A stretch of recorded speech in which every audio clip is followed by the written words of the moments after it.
Sainte Cécile est une de ces saintes dont la célébrité est inversement proportionnelle à la quantité d'informations sérieuses dont nous disposons sur elle. En fait, on ne sait que très peu de choses. Cette jeune fille, qui a vécu au IIe siècle de notre ère, fait partie d'une famille noble de Rome. Elle est devenue chrétienne et désire se consacrer à Dieu, mais ses parents la marient avec un certain Valérien. Cécile convertit Valérien au christianisme et tous deux vivent comme frères et sœurs. Lorsqu'une persécution éclate, Valérien est arrêté et exécuté. Puis vient le tour de Cécile.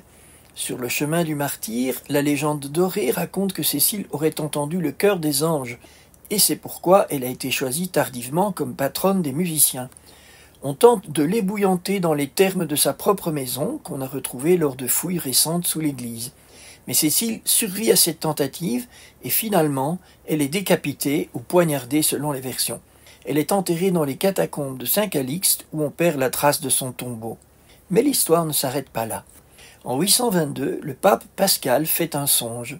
Dans celui-ci, Sainte Cécile lui révèle l'emplacement de son tombeau.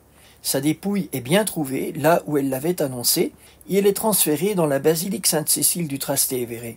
En 1599, à l'occasion d'une des rénovations de l'église, sa tombe est ouverte et, miracle, le corps est retrouvé admirablement conservé dans la position où elle avait été mise au tombeau.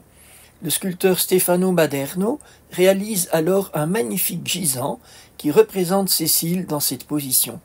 Cette statue est installée sous le maître-autel de la basilique, là où se trouve le tombeau de Cécile et de son mari Valérien. Cécile est fêtée le 22 novembre, ce qui donne lieu à Rome à différentes manifestations culturelles et musicales, en particulier avec le groupe musical qui a pris son nom.